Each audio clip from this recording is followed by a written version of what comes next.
blues. This is called the abstract blues, and we're going to explore different harmonic devices and different ideas to just get better at blues and feel more free and comfortable playing and, you know, imagining and discovering things.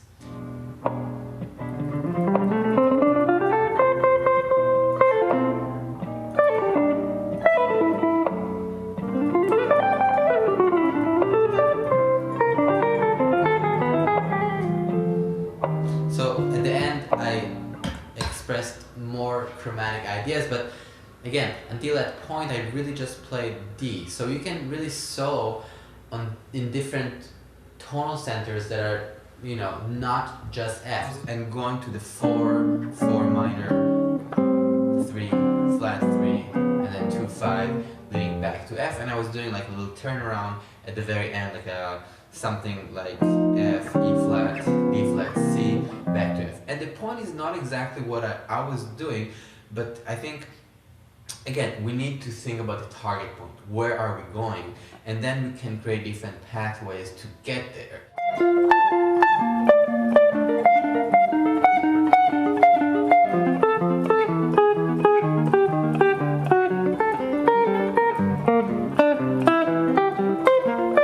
You know, if I'm playing,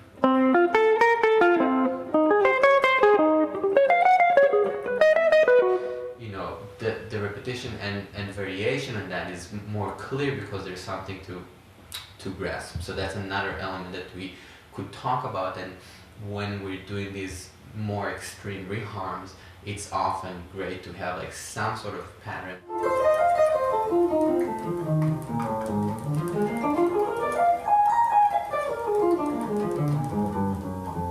So I think that the technical elements of practicing, seeing the shapes, understanding and listening are very, very connected to how we can later on solo.